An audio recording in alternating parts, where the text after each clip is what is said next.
in all the earth. In the name of the Father, and the Son, and the Holy Spirit. Amen. O Lord our God, how wonderful your name in all the earth. When I behold your heavens, the work of your fingers, the moon and the stars which you set in place, what is man that you should be mindful of him, or the Son of Man that you should care for him? O Lord our God, how wonderful your name in all the earth. You have made him little less than the angels and crowned him with the glory and honor. You have given him rule over the works of your hands, putting all things under his feet. O Lord our God, how wonderful your name in all the earth. All sheep and oxen, yes, and the beasts of the field, the birds of the air, the fishes of the sea, and whatever swims the paths of the seas. O Lord our God, how wonderful your name in all the earth. Lord, we just bless our time this morning. Bless each one of these wonderful and holy missionaries that have joined us today. Let us continue to be called into the deep as a little less than angels, that we are called and entrusted to the very gift of spreading your gospel in the work and the words that we say and the work that we do. And mostly that we carry the poor with us in our hearts this day and always. And bless the work of Cross Catholic as it continues to be able to spread the gospel by spreading the word and the hope and the joy for the least among us. We love you and we trust you. Amen. And Father, Son, Holy Spirit. Amen. Okay, guys, good morning. Thanks for being here. Thanks for always kind of coming in. Always good to see some of those faces I haven't seen in a while. We have a fun little topic today to be able to dive into. I would be remiss to be able to say for all of our Eagles fans out there. Uh-oh, look at that. Father Bozeman's coming in strong. Father Fish, I love that. For all those Eagles fans out there, I know the joy that you must be having. But for all those Kansas City fans, 3 years, really, you were thinking you were going to take it for 3 years. Um, you got to spread the love a little bit here. So, always nice to be able to have a little sports to join us, and hopefully you enjoyed seeing some scenes of New Orleans as we were hosting. So it's nice to be able to have the king cake all to ourselves today. Um, but we continue to be able to push on in our webinar series. As you know, in every other week, we wanted to be able to bring every other month. I'm sorry, we wanted to be able to bring some topics to you. And I think one of the topics why we leaned into today's topic, I wanted to give just a little bit of overview before we jump in. Um, we know the importance of our own story. We know the importance of your own story, your own vocation story, your own story as a man, but also a story as a human being walking this earth, and how important that is, and how important it is inside of the preaching of the gospel for the poor, because not only the connection in the relationship, the humanity of it, but also in what we'll do is we'll break open ways that looks like inside of your storytelling for Cross. So I'm going to need everybody's feedback and insight into this. But obviously, part of this is just what's in the title is the vulnerability of that. And so continue to be able to share that as we go out, and what a key feature that vulnerability is inside of our storytelling for Cross Catholic and for the poor, and how we'll be able to connect some of those dots. So I did want to offer before we jump in also a check-in if anybody has, I know we either news or updates, some of y'all have kind of shared in the past. And so if there's anything noteworthy to share with you, brother OPs, this is also a communal time. I know we have different guys on here as we're kind of growing and changing some of the OPs, but Also, just as a communal time, if there's any news or noteworthy, or if you feel like you don't know enough of the guys, feel free to introduce yourself. Um, so either put your hand up or unmute yourself and kind of blast away. So um, love to hear any updates or anything that you wanted to share with your brother. So okay, got a chatty crowd this morning. I like it. It's we'll get the ball rolling and feel free to chime in anytime about that. Oh, Father Bernard, go ahead. Yeah, Corey, I don't know if all the guys um, knew, and perhaps I missed an announcement. But for those of you who don't know, Richard Kunzman retired. He was the one of the original five, I think, um, who started the OP department.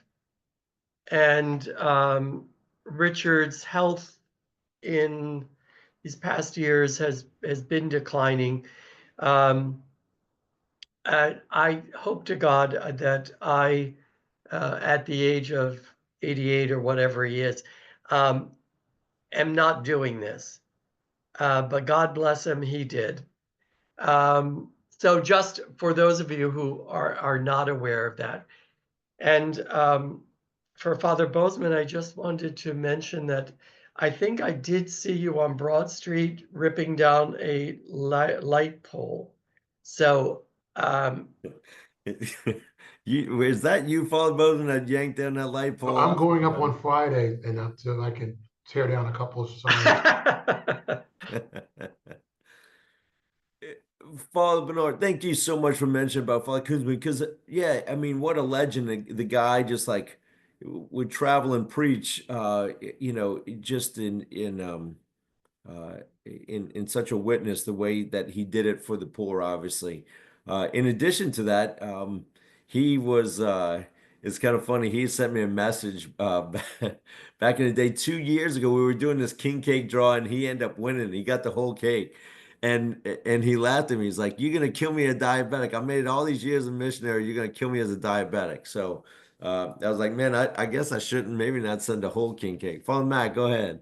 I just wanted to mention I'm very grateful for Richard. He introduced me to Cross Catholic almost 15 Ah. years ago, I did not know one of that. my Okay. parishes. And then in my next parish, he practically twisted my arm to join. So then through Tom Hutzinger, I met Bernard, and I've been working ever since.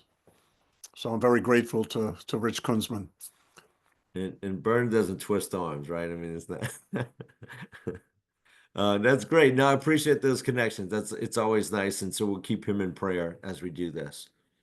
So as we launch in today, I'm going to pop on the slides and feel free to just raise your hand and kind of share with folks. Jump in where you want, but want to go over some stuff, but it's obviously going to take some of y'all's own feedback and conversation. So, but here we go.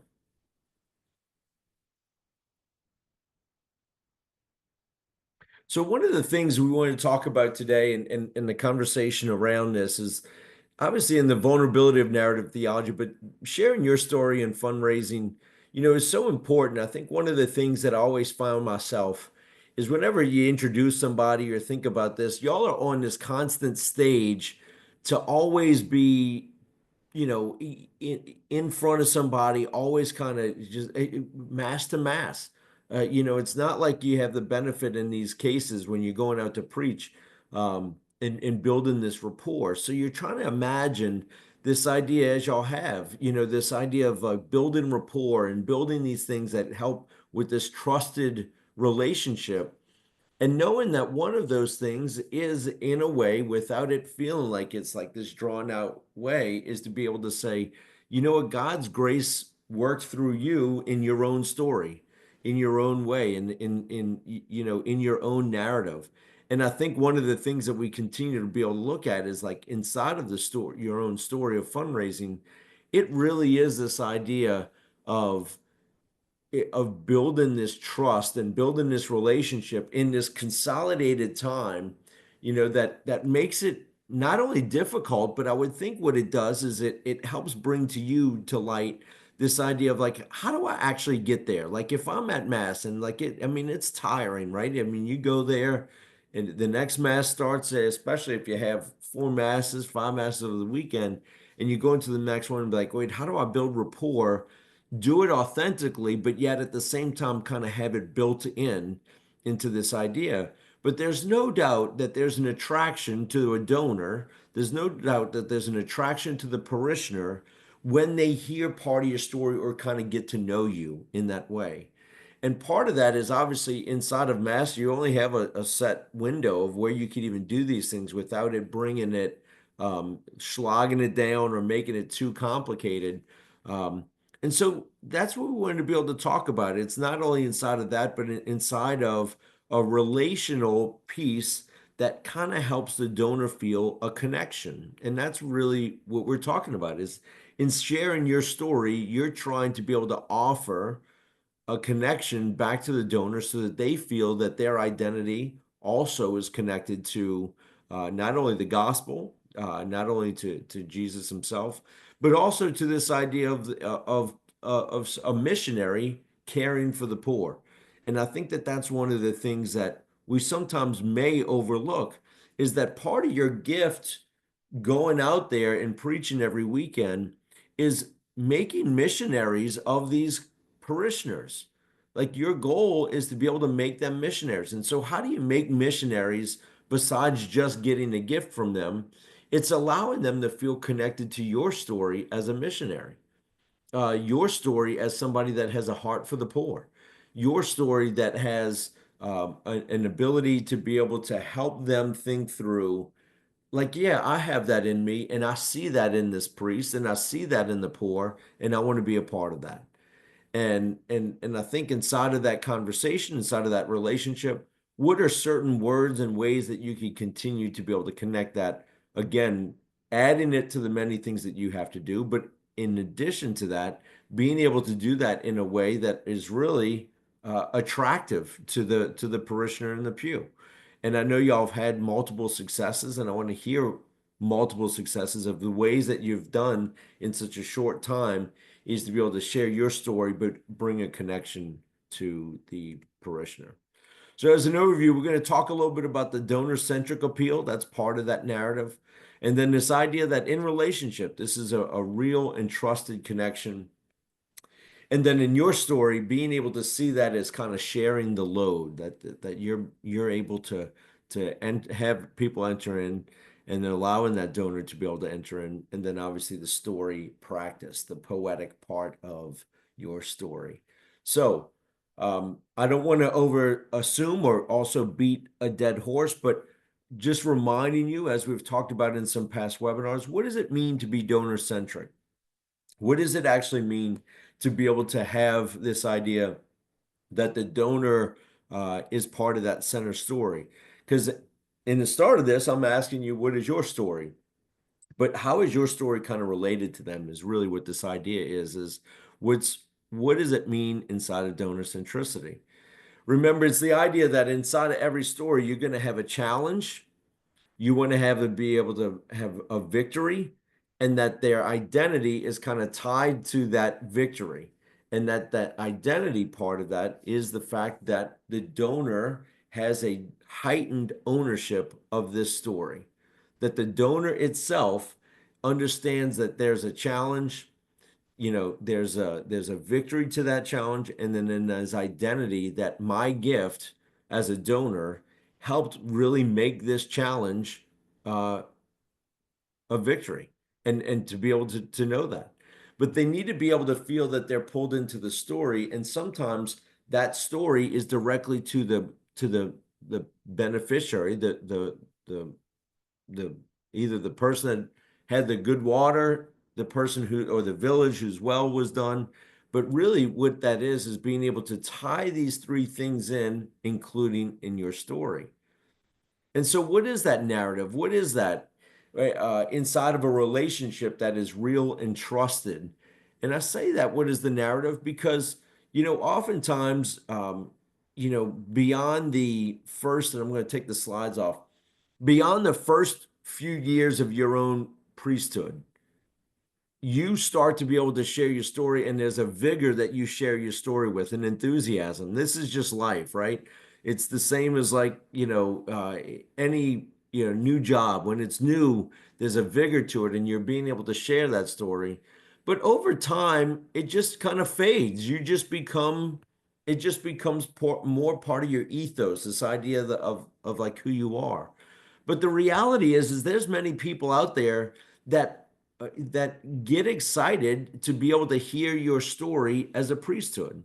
And if there's a story that's connected to the missions, to the poor, that has really affected your priesthood, are you willing or able to kind of share that with them in your preaching without making it rote or repeatable to the point of nauseum for you as a preacher? So, what does that mean? Uh, Think back of your early in your priesthood.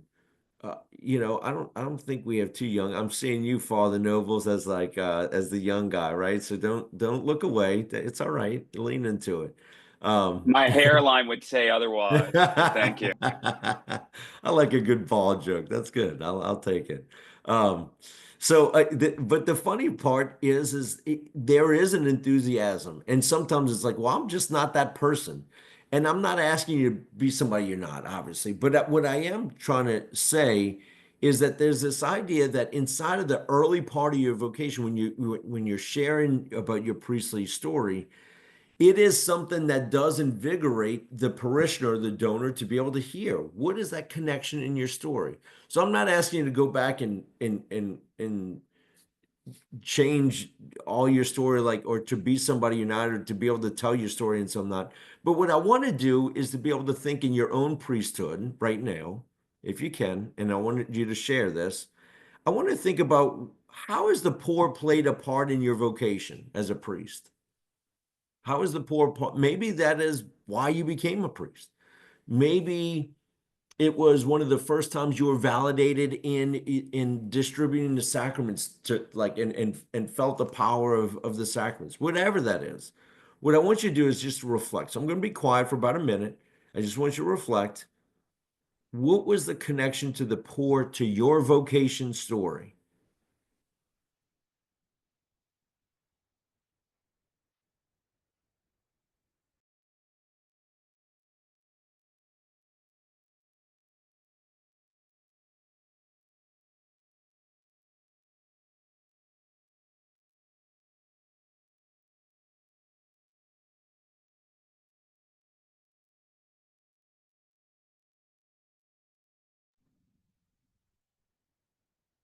Okay.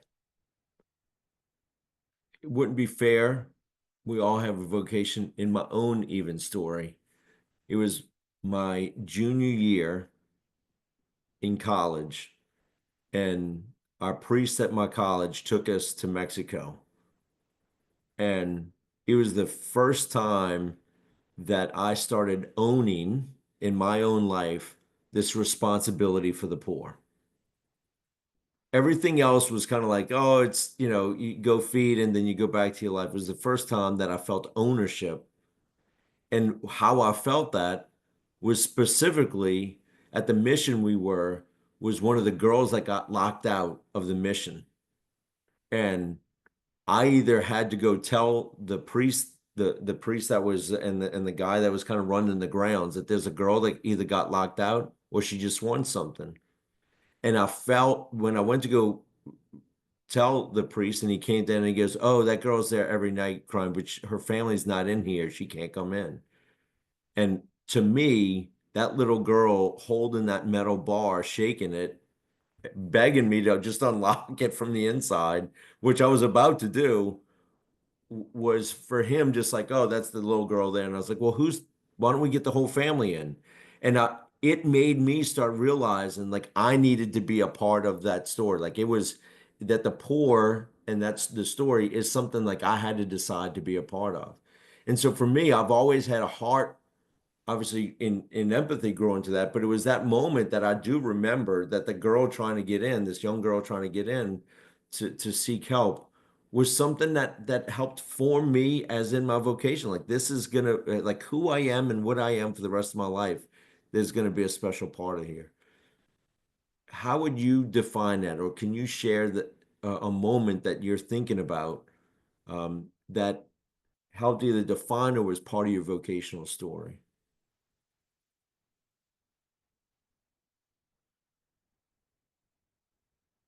Go ahead, Father Danny. You're on mute, but go ahead if you unmute.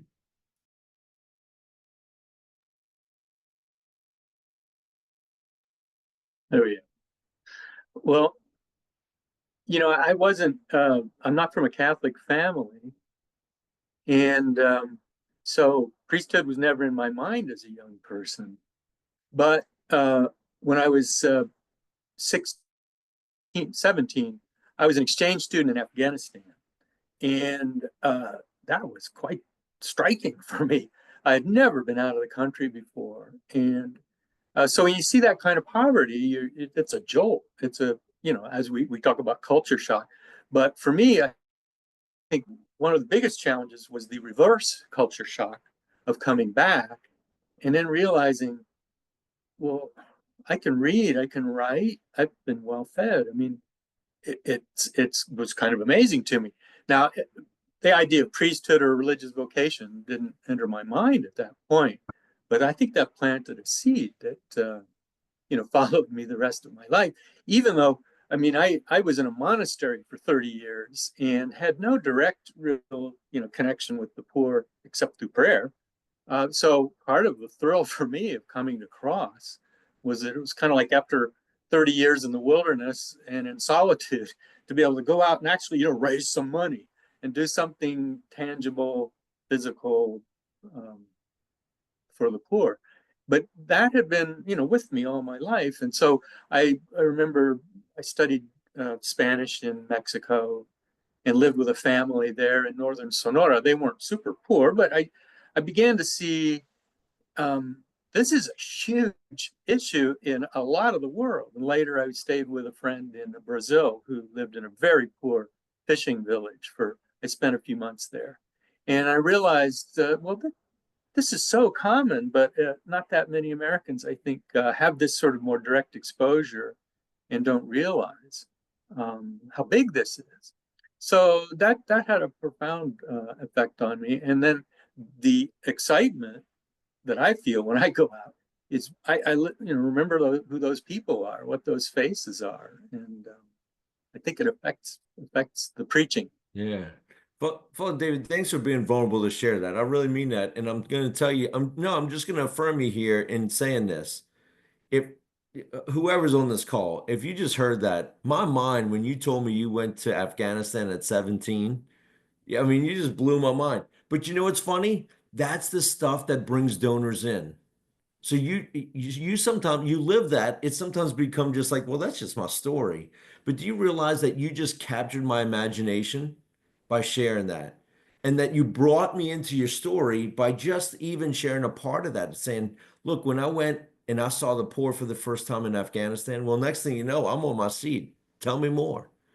And I want to affirm that part of that captivation.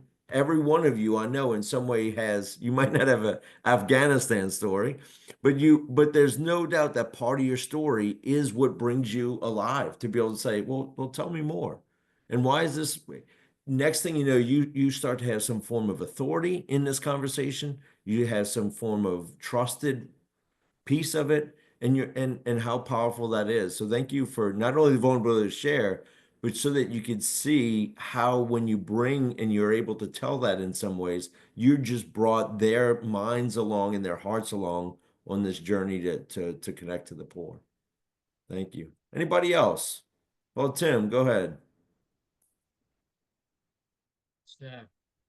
Newly ordained only a year or so, I was sent down to Colombia to replace the pastor in our mission parish.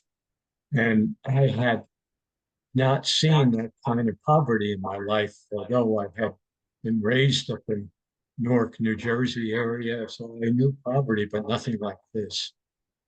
And the first couple of weeks there, I went through the big barrios, and one of them was Petecuy.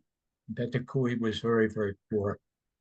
And I remember the big eye opener for me was child came out and asked me to go in and bless the father because he had died. So the bishop from my diocese was down visiting me, and he said, "You go in." I said, "Okay." So I went in, and he was laid out on a table in the dining room with cotton in his ears and his mouth and his nose. And children were running around the coffin, the body rather, playing.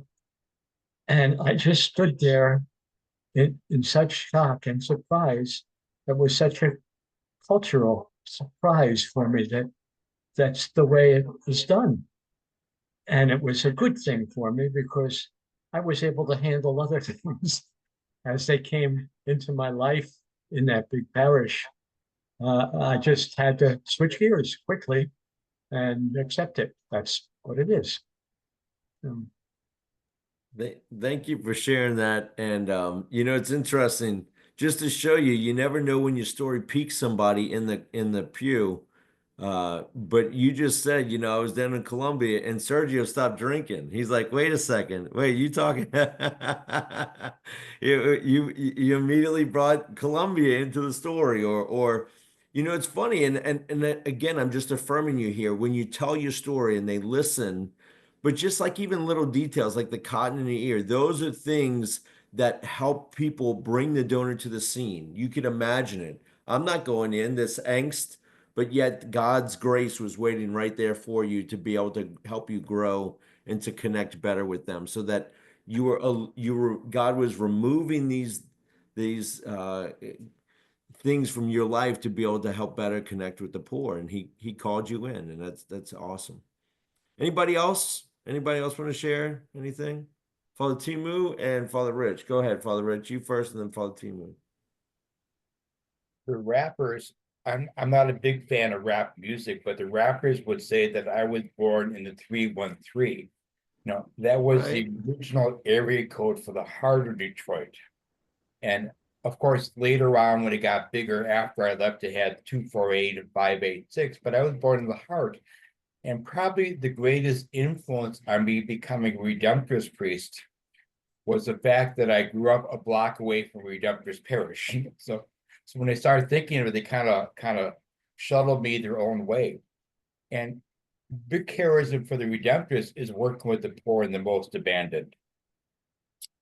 But looking back, and Redemptorists, like any institution, the more you get into it, all of a sudden that's your charism. But you got these parishes you have to support and these other ministries. And when I finally got to the St. Louis area where I'm at now and got a spiritual director, I remember my first session, I went in there, I had a PowerPoint of the sunset. I said, that's how I'm looking at my life now, saying, I'm not looking into all these creative things I did when I was young, but how do I want to spend the remaining years there? So I was looking for a ministry like Cross Catholic that was closely tied to the Redemptorist mission of working with the poor and the abandoned, most abandoned, and also looking for something that was just very Catholic, saying, I wanted something where, there's all kind of great social agencies out there where you can raise money for the poor, but I wanted something to be clear that, we hear the gospel and we roll up our sleeves and do it. And I'm kind of relatively new to Cross Catholic, so that's kind of where I'm coming from. No, that's wonderful. And when you start even some localized stuff, people, right, they hear that, they want to hear your connection to the poor and the vulnerability of that. Father Timu, go ahead. Yeah, personally, I really find this topic very relevant for we speakers as we solicitizing people. And with my little experience, I tell people that I was born in the developing countries, raised there, and I worked in the rural areas. And I can tell really the lives of the people because I experienced the situation. Then I compare with the life of the people in America. So I can see the differences, for example, in terms of clean and safe water. And sometimes I display them the pictures I have from back home, seeing, for example, women fetching waters from the ditches how people walk long distances. But and then I compare that when I came to America, I've never seen people walking long distances looking for water. I've never seen people fetching water from the ditches. So what I learned from my experience back home and in the parishes I lived, it has really inspired me and see how many people in America are really very blessed. And therefore we can share our blessings to others in this world who do not have. So with that personal experience, personal testimony, you can see some donors are really inspired because you have displayed some evidences and you have spoken yourself from your own experience. And they look at your eyes. If you're talking is really true. No, it's good. And thank you for sharing that, because there's no doubt that they want to see from your own experience that you're sharing your heart, right? It's a bit of vulnerability in that way. That you're sharing, that not only like in your case that you're from there, but again, it's in that piece that allows them to feel like you're the kind of conduit that allows them into the story of the poor. And I think that that's the beauty of where this goes. Anybody else before we move on? Okay, good. Father Fisher.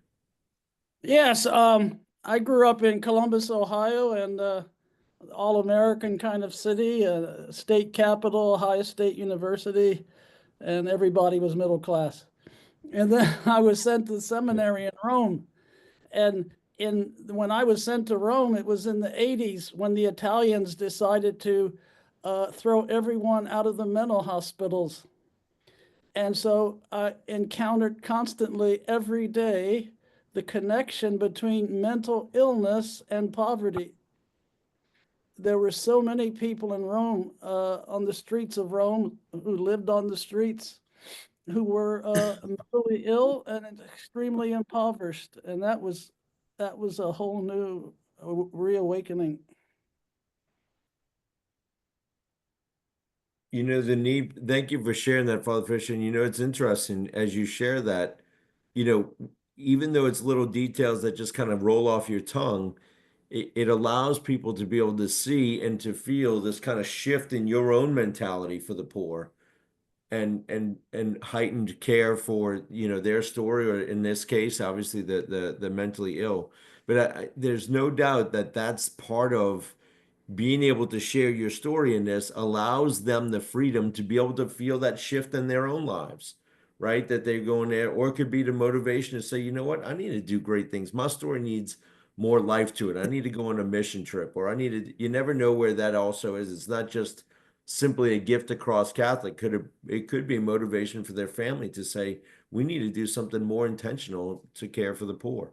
And being able to share that in your story so that it feels that that's the way for them. Other stories before we move on? Thank you all for sharing so prolific. Oh, go ahead, Father Nobles, go ahead.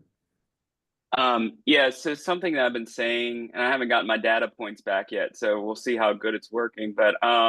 But something that I have been sharing the last few trips with Cross is, I feel like, you know, across the United States, there's a desire for healing, and it doesn't matter which lung of the church that you're in, the left or the right. People desire healing and restoration in their own life. And what I say in my homilies with Cross is that, you know, I can't explain how it happens, but I just can explain that it happens. That when we have the poorest of poor at our hearts, when we're thinking about them and caring for them and walking with them, supporting them spiritually and materially, all of a sudden relationships which we thought could never be restored, things that we've worked on in our spiritual lives all of a sudden start bearing fruit.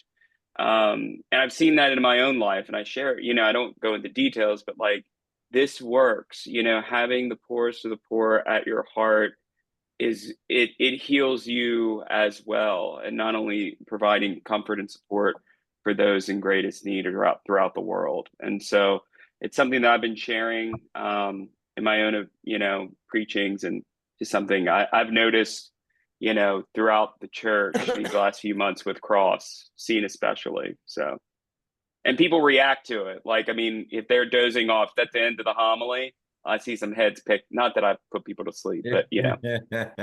We know that all happens. Good. No, thank you, Father Knows. Bob, go ahead. Thanks, Corey. I have a fairly new computer, so I don't know what's going on with the camera. But anyway, the background is one of the parishes I was recently at. Um, yeah, my association with the poor goes back to my very early childhood.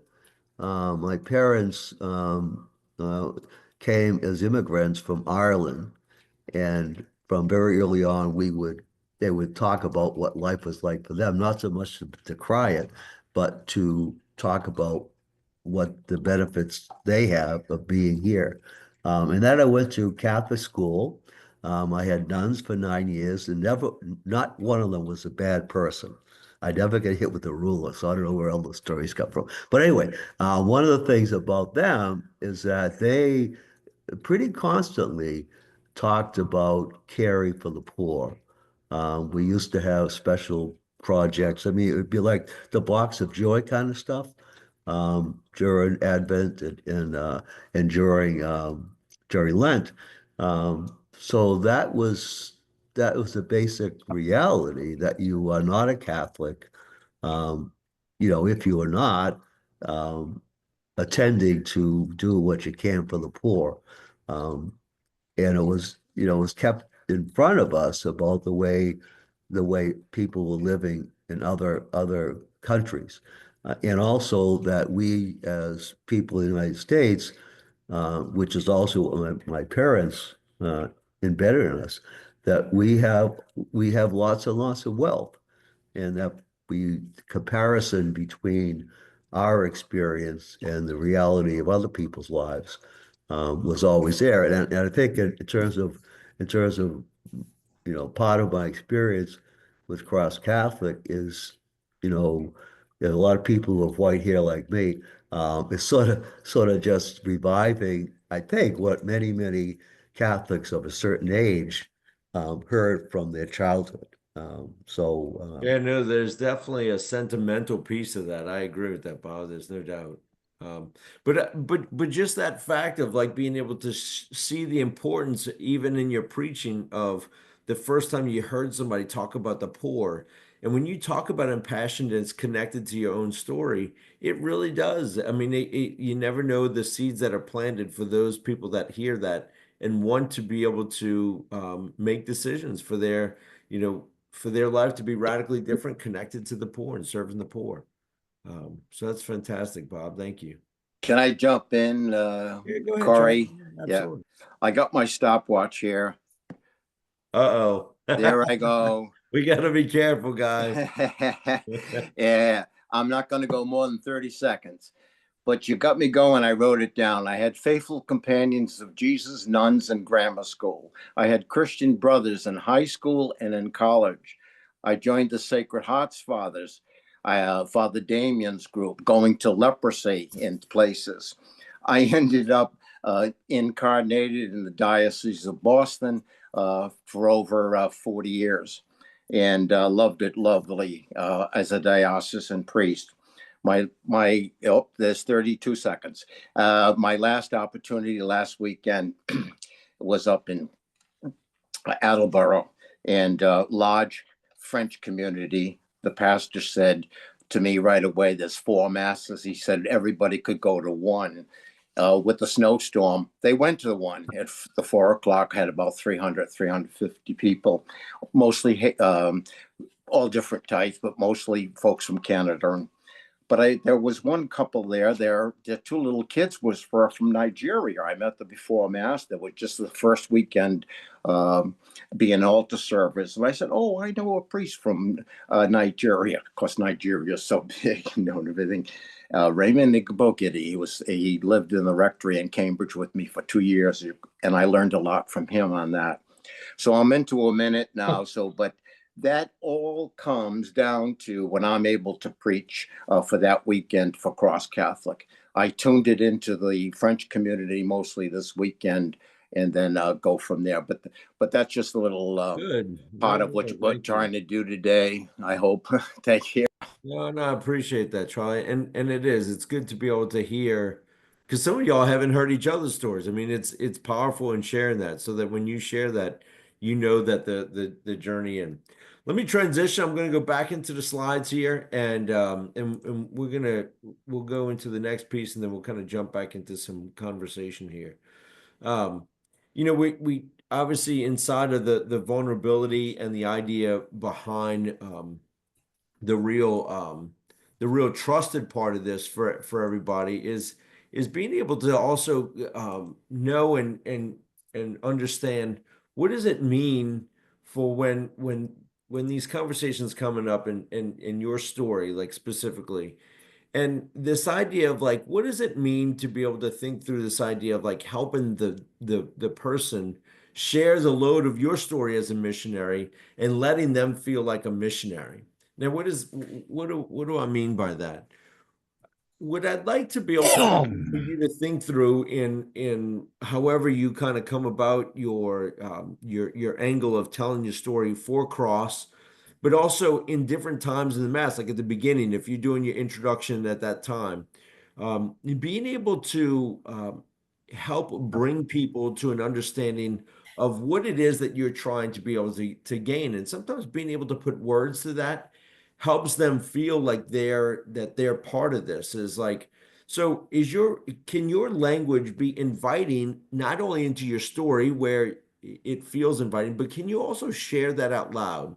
So for example, if I'm in the congregation and you're saying, I want you to be able to leave this mass and give them the things that you would want them to leave this mass, to feel like you're a missionary and that you have the power in your hands and in your resources to be a missionary today and to be able to go do the things that one you could connect obviously that with them with the gift, but also to be able to in your life to be able to think that way. What you're doing is you're being able to share your load of your story and invite them into this journey that's much bigger than just even the mass. And how those things kind of come up really do and it can and help to be able to for you to be able to think through that what you're inviting them into is really so much more than what you even sometimes give them credit for. That it's if you're just in this point and you're saying, "Hey, here's the brochure," and you asking the gift, that's beautiful. But if there is an even further step that you could take by saying, I want you to be able to leave here feeling like you are the missionary that's going out, it helps them to dream and imagine a life beyond this idea that at just Mass that they're here for that reason. And just to be able to come into Mass, receive the Eucharist, fulfill their obligation, and go home. What they're stumbling upon is possibly maybe the only time you would ever see them in your life, maybe the only time that you would have engaged with them. And who in their life may not be challenging them to think and to feel like they're a missionary and that they get to join you in that. Not only, I love what it was shared earlier with Father David said, I was with the poor for many years in prayer. Well, that's a great connection mentally to be able to say, join me as a missionary in prayer. If you can't do anything about it here, to be able to pray and join and really lean into this. But it's a full invitation for them to feel like they're a part of something special. How does that happen? Well, I think some of that is in many of your stories, I just heard it from many of y'all, you came face to face with pain. You came face to face with pain in a missionary. There is no doubt all you have to do is watch the Super Bowl. If there's no doubt most people in our country run from pain.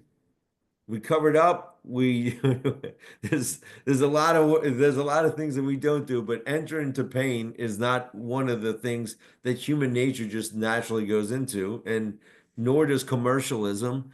And that is actually part of the challenge with getting people to think and be empathetic to the missionaries, is because there is no doubt that it's hard to enter the pain. How can you, as a preacher, give them permission to enter into the pain? how can you, as a preacher, allow the donor to enter into the solution too? That their gift and their participation and that their prayer is part of the solution. Well, the pain is the fact that God makes all things great. He makes all good things good. And so for many of you, like you, if you've shared and you had a childhood experience and being able to see this and say, hey, I want to make somebody's life better. We just didn't say, hey, I want to make your lives painful, but you do want to be able to I want to be part of the solution. I think God's blessed me with resources that I want to be part of the solution. And connecting that dot as an identity, that their identity is a missionary, and that through their gifts that they're helping solve some form of the pain through the work of the Lord. What does it mean for somebody to enter into the pain without also using it and using it like as a tool or a toy, but truly help and honor their dignity? Well, the way that that happens most of the time is in a very individualized way. It's the story of this young boy, right?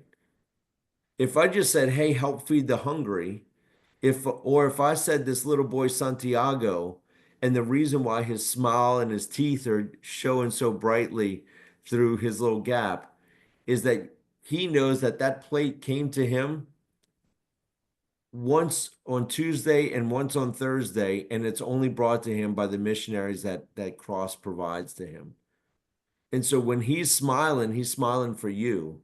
He's smiling for the idea that there's no doubt that God's face is reflective in that smile, and that story, his story of Santiago, is our story, not just his story, but it's not just the donor story. It's not just your story as a missionary, but it's our story. And when you invite people into that, and this isn't just some fundraising trickery, but when you say feed the poor, or when you say give clean water, right? Those things don't become real until you actually sell and tell the story. Why? Is because it's just like your own story. The narrative part of this is the vulnerability to be able to know that this comes down to an individual. And we know that when you make it individualized and in relationship, it becomes real for the donors. So oftentimes when we say give $10 to help the poor doesn't include Santiago in their head, right? So who is it in the head that you are drawing the story to? And that is part of the art of you telling these stories, of telling your own story, is you allow the connection to happen between his story, your story, the donor story, but really it's the connection of our story together. And it's the body of Christ, it's the body of Santiago, it's the body of, Father Bozeman, it's the body of, it's all of us, right? It's you being able to personalize that so that his story no longer becomes just the poor in general, but the person that then receives and is blessed by this gift. And that is an important part of this journey that we try to be able to weave is that we're not just missionaries for the poor in general. We're missionaries for Santiago. We're missionaries for the kids and the families that are given clean water, that are given a shelter. And how do we let them feel like that they're connected to that piece, to that intimate part of this story, knowing that the stories of the Santiago are the stories of the little girl that I saw holding the gate. I regret to this day I never did get her name, but I was so concerned about getting her. But it is. What's her name? Why'd she grab that gate? Where is she today? When you start to really share that story, you start to be able to dive in and enter into sometimes, yes, the pain, but also as the donor into the solution that you could do something from wherever you are.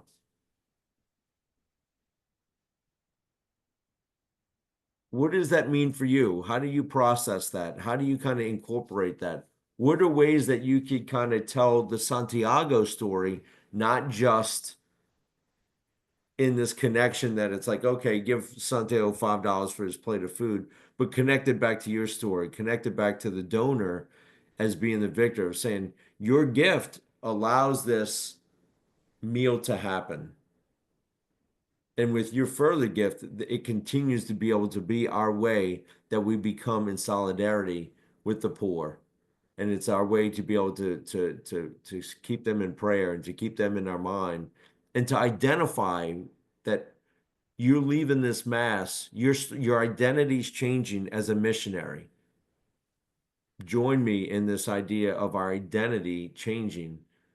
It changed me when I was when I was young, and I invite you in to let it change you. All right, let's unpack that a little bit. Any thoughts? Any comments, insight on that? I think, part of this is not to just be able to throw these concepts and ideas, but to be able to process them and to be able to have this idea of like when it comes down to individual stories and how you're able to kind of weave those into your own. Love to be able to. I got a comment. This is Bob. I don't know how this computer's not working, whatever. It's okay. But anyway, there are a couple of things that you said that really struck a base for me, and both of which I've been kind of doing in terms of talking with folks. One is I had the really good gift of being able to go on a mission trip into Belize, and part of what happened there is that the community there is focused on the elderly, and one of the things they were doing is building decent cottages for widows who were out there in the jungles, etc. And I happened to be fortunately there when one of those structures was like 3/4 done, and there was sort of a gathering at the thing, and I had a chance. I have a little bit of Spanish. I had a chance to talk to the woman who was getting it, and she literally put her hand on the doorpost. There's no door yet, but the doorpost, and she said that she feels God in that door, and that sort of is I think for Catholics, it related to me directly to communion. That when I take communion, it's a sacrament that I can actually feel. And Right. then the other thing is the importance, I think, of what the website and some of the videos that I've been able to use on occasion. It's the faces of the kids like Santiago. That the bottom line of the glory of God that is part of our mission statement actually, is about bringing God's glory into action, and that those smiles of the faces is very much what the point of Cross Catholic is, bringing God's love and glory to other people. And so when I'm talking about making donations by way of the website, I also tell them or ask them and invite them to look at the projects, and not to look at the projects so much as to look at the faces of the folks in that community who have worked together to love and care for one another with our help. But I think it's spot on in terms of helping me, I know, and helping others to be in touch with what missionary activity is about. It's about helping the glory of God, the good news, to help somebody to be able to smile. Amen. Amen. Thanks, Bob. Appreciate that. Okay, that's good. Yeah, go ahead, Tim. Yeah, well, Cali, Colombia, Irish priest, it's densely populated, and the poverty is seen in the children in the dirt streets, in the city itself, and especially this area of Pettigrew. But anyway, I was concerned about the children and Christmas time especially, and that's where Gifts of Joy came in, when I preached about that, asking the people to help with that project, because there was no way that we could get gifts for all of these children. There were so many children, but I was so touched that the people came together and they set up on wood horses a big plywood, maybe it was 12 by 5 or so. It was big.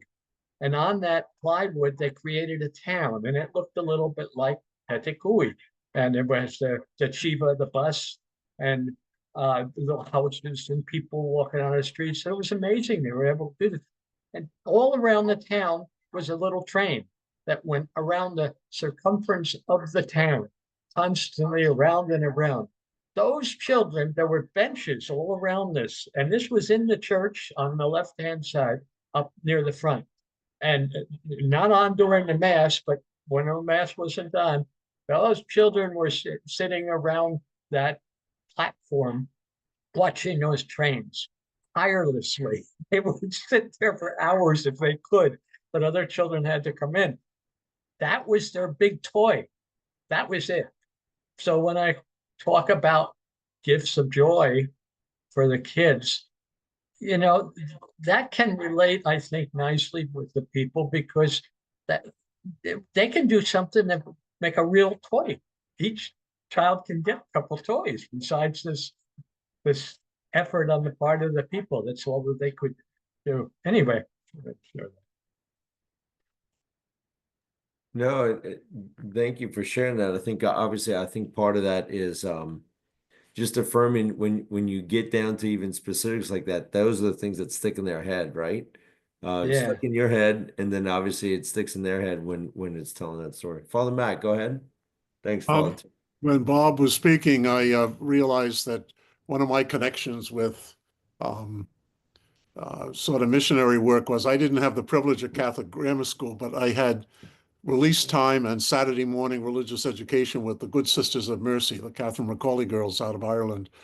Yeah. But one of the things they constantly talked about was Belize and their missions there, which were a very big part of the New England province of the Sisters of Mercy.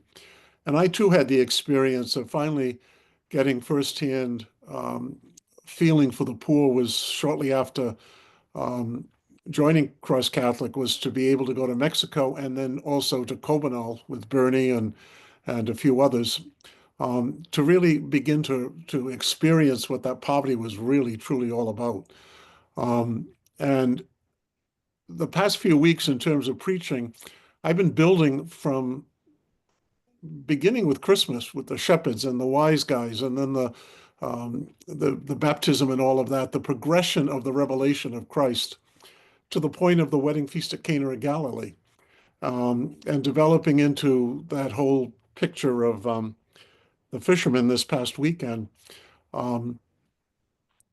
Mary's instruction to the waiters was to do whatever he tells you. And I've been raising the question, what is he telling me to do? Yeah. Try to share that story. And this past weekend, relying on the message of the coat of arms of Bob and Charlie's new Archbishop, put out into the deep, cast out into the deep. We're at a point that as a Christian faith community, we need to cast out of the deep. We need to step out of the box because of what's happening here, and how it's affecting others. I actually had 2 or 3 people question me this past weekend about U.S. aid and was it going to affect us as it's affecting Catholic Relief Services and that. So it was an opportunity to speak about that. I used our statement about U.S. aid, but using the flyer to introduce the sister on the front cover, Michelle and Jim giving the Pope a box of joy, Maria and her house and all of that. Just introducing those people. A lot of people had comments about that, and it was I shouldn't say a lot of people because I was in an ice storm area where 400 people at 5 o'clock mass and 20 at the 8 and things like that. But identifying those people and introducing them to the flyer that they're hopefully taking home with them to make use of, and to make use of the various connections on the flyer. I like the new flyer, by the way, which is the first time I had seen it. Good. Yeah. This past weekend. But that whole missionary trip was something I remember using the story of my first experience of going to Haiti was flying over the country and how awesome that country looked from the airplane. It looked just like Ireland, green and lush and that. And then the awesome smell when we walked out of the airport of the poverty and death in Port-au-Prince. and then the awesomeness of the people and their faith and their joy at what they had, not worrying about what they didn't have. So I think I've overgone the time limit that Charlie Collins gave me. So I'll No, it's good. No, this is good and helpful for us all to hear. Sergio, follow Sergio. Go ahead. Well, actually, Mac stole my idea. In the same line, I have many examples from my own missionary experience that I named to people, and I am very grateful that Cross invited me to Dominican Republic.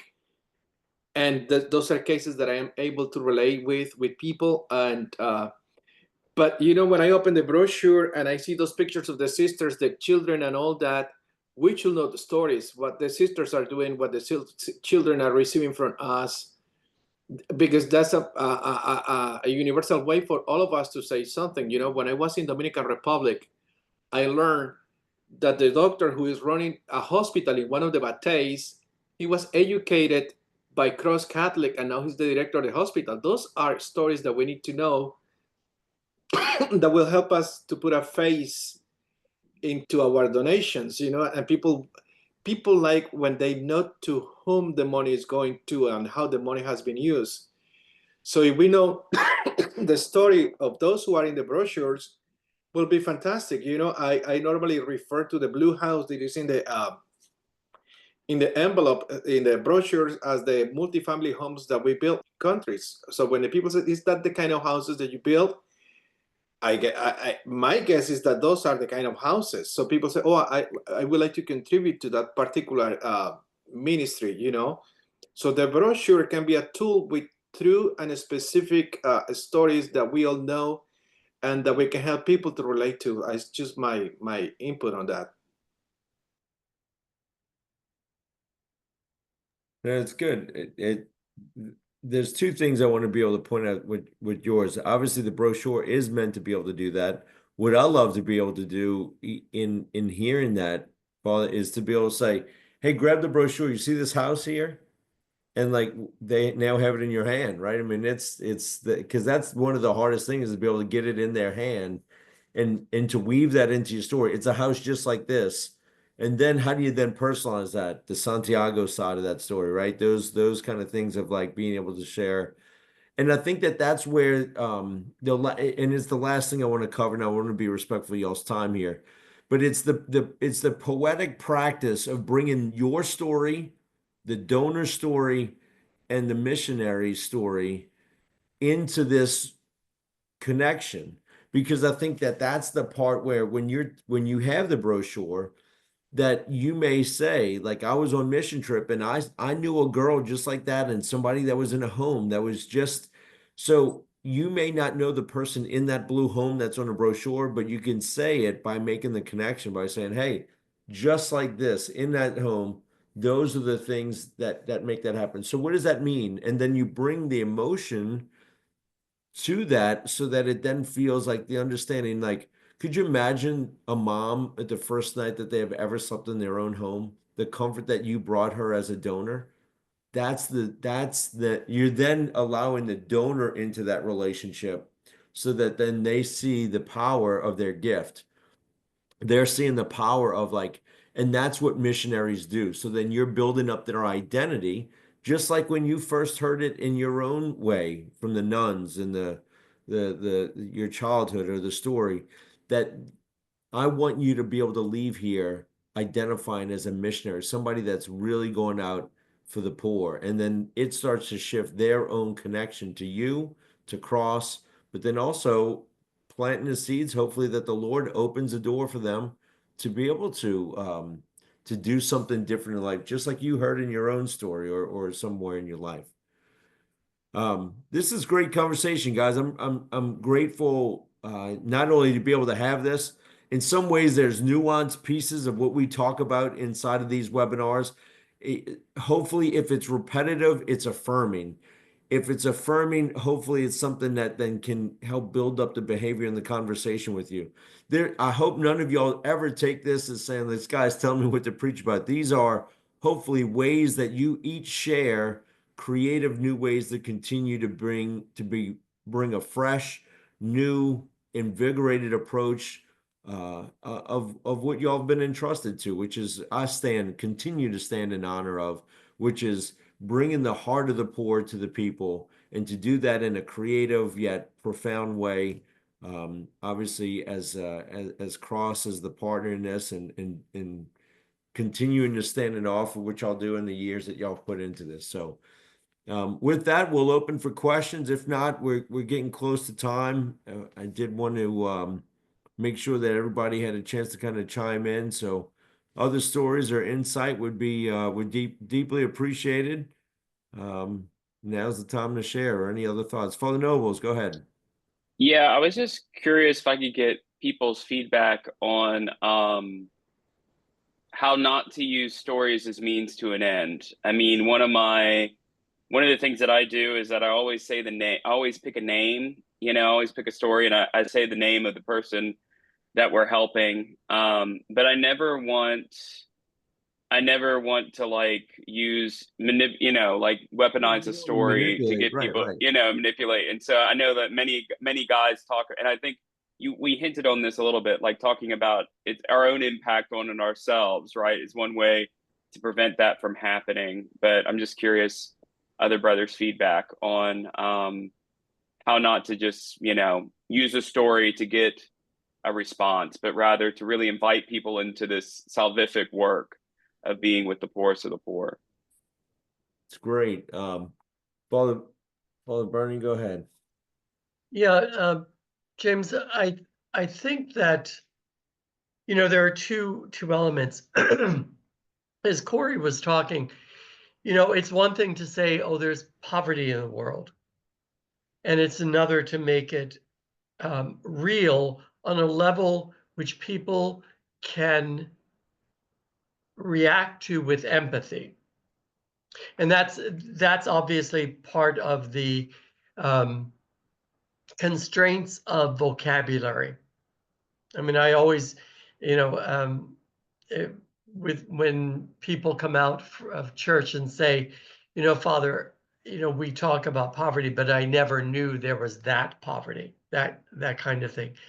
I think that any of us standing before a worshiping community, preaching God's word, if we are using the story of a beneficiary, I know that in the same way that our mission partners do so with respect and honor, that's the same. I would place my last dollar that every single OP does the exact same thing. That it's with honor and respect. But unless we do bring it down to person,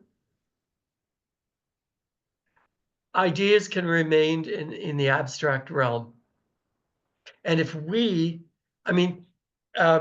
so, I just had the privilege of being in Guatemala last week. And so, yes, I came back with more stories, but what I came back with was, people who have transformed their lives because they've been given the opportunity to do so.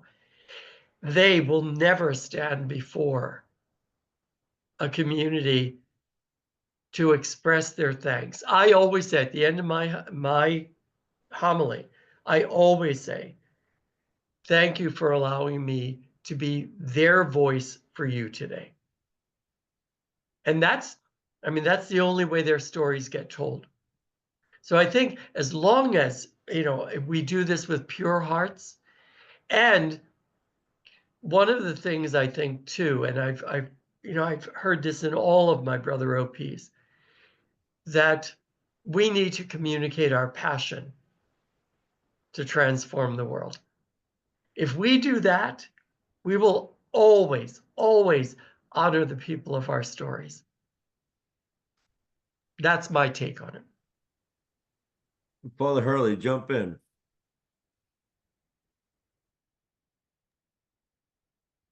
Yeah, I appreciate that question because it's one I've often wrestled with, but the more I read the stories in the annual review and things like that are very helpful.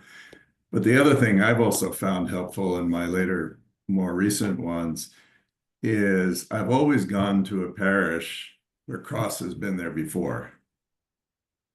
And on our forms, it tells us how much over the course of time that that parish has contributed to cross.